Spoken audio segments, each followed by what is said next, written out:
Assalamualaikum warahmatullahi wabarakatuh. Hello everyone, long time no see. Today, my friend and I will explain about the form of democratic government according to the NID. But before that, allow us to introduce ourselves. Perkenalkan, nama saya Firanda Widiasari dengan nomor NIM 13124000143, Prodi Ilmu Hukum, Fakultas Hukum. Aku Reina Firanda Alivia Putri Akhira atau biasa dipanggil Reina dengan NIM 13124000146. And now, it's time to watch my video. Enjoy! D.N. Aidit adalah seorang tokoh revolusioner Indonesia dan pemimpin Partai Komunis Indonesia atau biasa disebut dengan PKI pada masa perjuangan kemerdekaan dan setelah kemerdekaan. D.N. Aidit dikenal sebagai seorang pemimpin yang cerdas dan memiliki pengaruh besar dalam sejarah politik Indonesia, terutama dalam memperkenalkan dan memperjuangkan ideologi komunisme di Indonesia. D.N. Aidit, as an important figure in the history of the Indonesian struggle, had profound views on the democratic form of government. In his mind, the form of government that conformed to the principles of democracy was people's democracy. This was a form of democracy that prioritized the interests of the masses, especially the workers and peasants, and aimed to create a just and equitable government.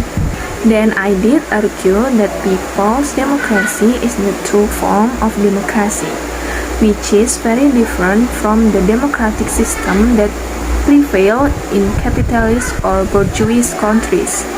In Aidit's system of people's democracy, government is led by the people and for the people, not by an elite or ruling class who are only concerned with their own interests.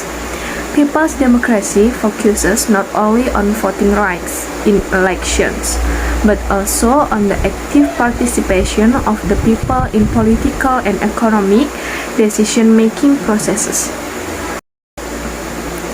People's democracy emphasizes people's empowerment, where the working class, peasants, and the lowest strata of society have equal rights in determining the direction of the country. According to Aidit, this democracy aims to abolish all forms of oppressions, especially the exploitation of the working class by capitalism. Therefore, the system of government must ensure that the interests of the masses come first, not those of the few or the elite. Aidit menekankan pentingnya bahwa negara harus dipimpin oleh pemerintah yang mewakili kepentingan rakyat, terutama rakyat kelas pekerja dan petani yang merupakan mayoritas dalam masyarakat. Pemerintahan ini harus memiliki komitmen untuk memperjuangkan kesejahteraan sosial, menghilangkan kemiskinan, dan memberikan akses kepada seluruh rakyat untuk menikmati hak-hak dasar seperti pendidikan, kesehatan, dan pekerjaan. Dalam pandangan Aidit, pemerintahan yang sah adalah pemerintahan yang berfokus pada kebijakan yang berpihak pada rakyat, yang memberikan keadilan sosial dan menghilangkan ketimpangan yang ada. Partai yang berkuasa, dalam hal ini PKI, dipandang sebagai partai yang paling tepat untuk mewakili rakyat karena mereka berjuang untuk kepentingan proletar dan kaum tani, bukan untuk keuntungan kelas penguasa atau kapitalis. Dalam demokrasi rakyat yang diajukan Aidit, penindasan, terutama penindasan oleh kelas kapitalis atau imperialisme, harus dihapuskan. Eksploitasi terhadap rakyat kecil oleh kelas penguasa, baik itu imperialisme asing ataupun kapitalisme domestik, merupakan hal yang sangat bertentangan dengan prinsip demokrasi yang diusung oleh Aidit. Oleh karena itu, sistem ekonomi harus diubah menjadi lebih adil dengan mengutamakan kepentingan mayoritas rakyat. Aidit mengkritik keras sistem kapitalisme yang menurutnya selalu berorientasi pada keuntungan segelintir orang tanpa memperhatikan kesejahteraan banyak rakyat. Dalam demokrasi rakyat, sumber daya alam dan hasil produksi harus dikelola oleh negara untuk kemakmuran rakyat, bukan untuk kepentingan pribadi atau golongan tertentu. The people democracy idea was referring to also relates to economic development oriented toward the welfare of the people. This means that the state must have control over important sector of the economy, such as agriculture, industry, and natural resources.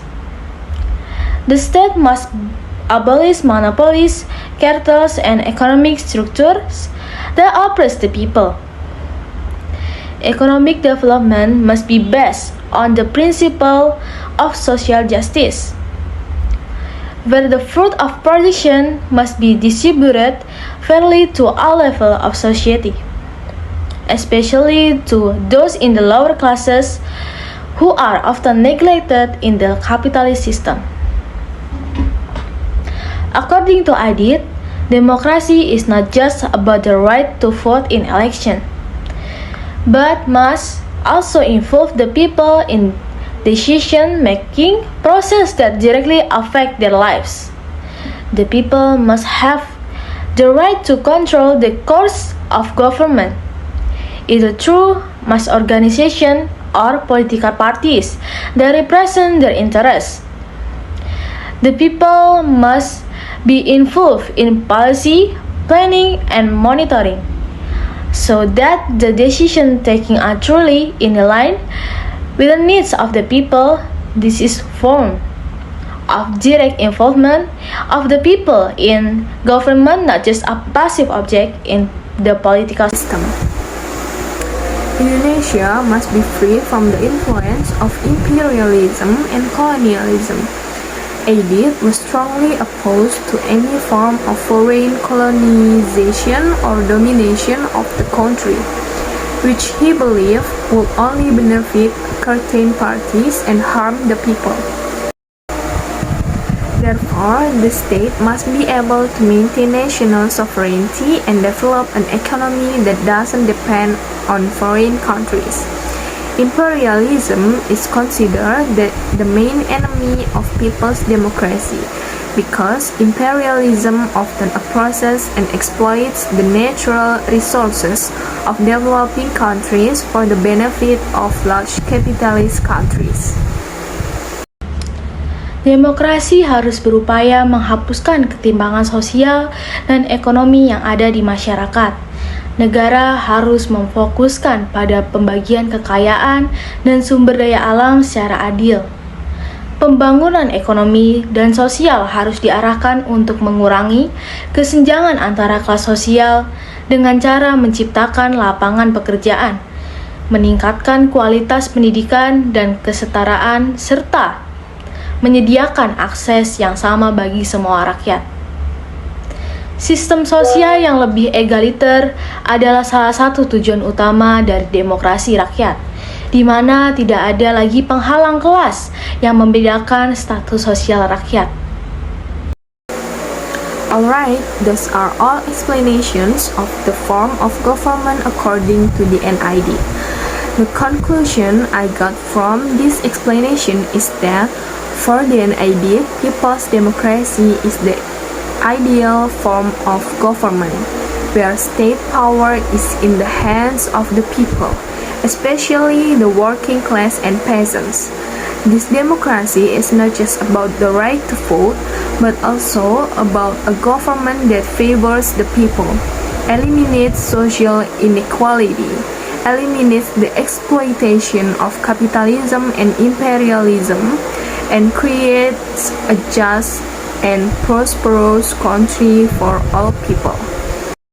So, that's all from us. Apabila ada kesalahan dan kekurangan dalam penjelasan video ini, mohon untuk dimaafkan dan dikoreksi. Thank you for taking the time to watch this video. Wassalamualaikum warahmatullahi wabarakatuh. See you!